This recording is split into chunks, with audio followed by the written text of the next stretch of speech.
One of the very first reviews I made on this channel was of a little game called Daymare 1998, an unabashed Resident Evil clone that managed to charm me despite its flaws. Daymare 1994 SANDCASTLE was announced a few years ago as a prequel to Daymare 98. I was excited to see how the developers at Invader Studios would improve with their next outing. The premise alone is an improvement. Hades member Dahlia Reyes is cut off from the rest of her team during a rescue mission at the US Air Force's Groom Lake Flight Development Center, aka Area 51. Unfortunately, despite a strong premise, mixed is the most apt description for my feelings toward Daymare 1994. It feels like the team has taken 2 steps forward and 1 step back in almost every aspect of this game. Case in point, the visuals. The visual fidelity of Daymare 1994 is much improved when compared to its direct predecessor on the same engine. The lighting in particular looks great to me. A dark area feels properly spooky and your flashlight is just bright enough to navigate. That might sound like a slight, but I actually really enjoy that aspect. I also thought that many of the animations were well done in regards to the characters and cutscenes. Speaking of cutscenes, I have to give props on the level of improvement between games. While the content itself may be questionable, the cinematography alone kept me engaged. However, this increase in visual fidelity has come at a cost of visual consistency. Throughout the game, I came across an issue where the lighting was causing microscopic reflections in the environment. It looked like the ground was crawling with maggots. Additionally, the team takes advantage of using real reflections in mirrored surfaces. Unfortunately, it appears the implementation was off and every mirrored surface is reflecting the wrong side of the character. I would even see it happening on train monitors. Every so often I would catch a glimpse of ghosting when turning my character. It was especially noticeable when turning to the right because of the blue glow of the frost pack. My suspicion is they are caused by the anti-aliasing, but I've got nothing to back that up beyond a hunch. I'm also really not a fan of these characters. Not the models, they're fine. It's the faces. Foster's face especially resides within the uncanny valley for me. Everyone else looks a bit too plasticky for the environment in which they exist. These are all immersion killing issues, but none are deal breakers for me.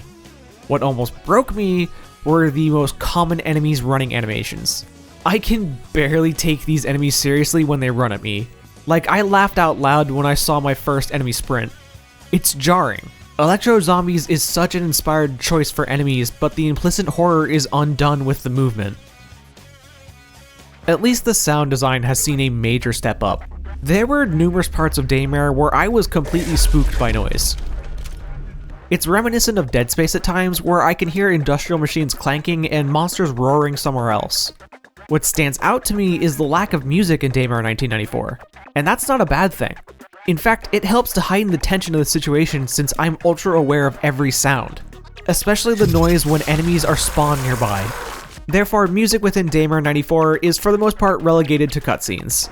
Truthfully, the only song that stuck out to me was the one that played over the credits. Sadly, the voice acting is once again the worst part of the audio presentation. In Daymare 98, I complained about how this was due in part to inexperienced voice actors. What I did not consider at the time was poor voice direction. This seems to be the main cause as to why the voice acting in the Daymare series seems so stilted. I listened to other roles from these actors. Reyes voice actress Tiana Carmaco also voices several characters in Starfield. Her performance as a side character is leaps and bounds above her work as protagonist Reyes. The only thing I can attribute that to is a voice director not giving enough adequate direction. Combine performance with dialogue that makes me laugh for the wrong reason, and Daymare's voice acting unfortunately brings down the audio by association. Additionally, I'm like 90% sure they used AI voices in some places. There is a particular line from Gora the first time you meet him that is robotic and unnaturally shifting. The last thing I want to do is put my trust in someone from Hades, but I'm all out of options. I guess it's a way to get around budget limitations, but I noticed how wrong it was right away. Not to mention the unanswered ethical question of running an actor's voice through an AI to avoid paying them for their likeness. Anyway, on the gameplay side of things, Daymare 1994 plays drastically different from Daymare 1998. This is much more action horror than survival horror. It's like going from the RE2 make to the RE4 make in terms of gameplay. What's curious is that there are still survival elements like inventory management, but they lack the systems to support them in a survival sense. Case in point, inventory. There's a limited inventory system, but no storage boxes to relieve full inventories. I literally threw away health kits to make space for ammo.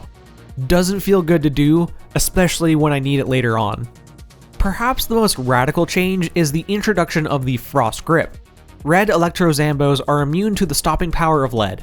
There are also these floating orbs of electricity that are going between bodies powering them. Not to mention everyone running around at the speed of sound. They've got places to go. Following a rainbow, I guess. A portable liquid nitrogen sprayer is the only readily available solution. Freeze enemies and smash them to bits. Or slow them down to make them somewhat manageable. Don't forget to frostbolt the electroorbs. Apparently, frost grips are repurposed scientific devices originally used for cooling a superheated mega metal used on spy planes. A metal that can only be found in specific places because it is of extraterrestrial origin, aka meteorites, not little gray men. I too want to believe. The frost grip can be upgraded throughout the game and is a rather important part of the combat loop.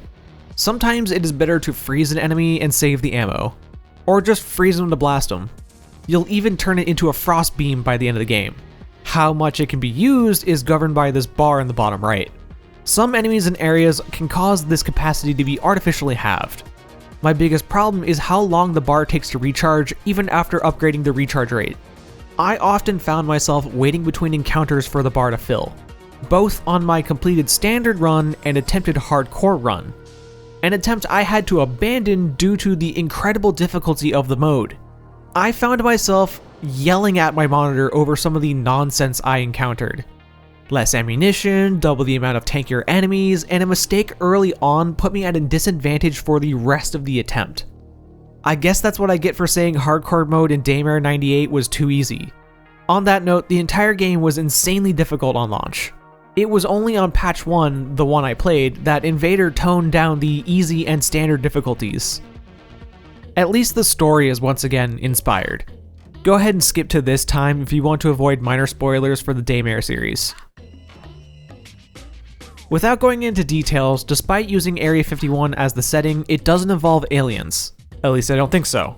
It does involve science gone very wrong in a series of unfortunate events that created the creatures who chase Reyes around the underground complex. SANDCASTLE actually sets up several characters from 98. Case in point, this dossier of Raven that can be found before we crash the SR-91 Aurora spy plane. Anyway, I enjoyed this game's big reveal enough that I only want to tease it. All I'll say is that the story has some very interesting concepts I would like to see explored in another game. I'd encourage you to seek it out for yourself if you want to know more. While the story is the greatest redeeming quality of this game, it also hinges on less than stellar dialogue.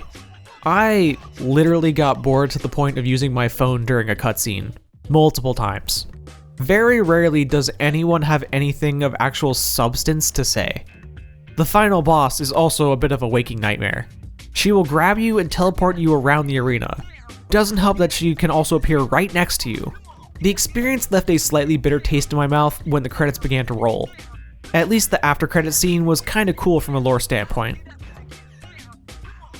In all, I would recommend Daymare 1994 to someone who either enjoyed the first game or has a high tolerance for jank. There are parts of this game that I really enjoy, but I recognize that it's not for everyone. Quality varies all over the place.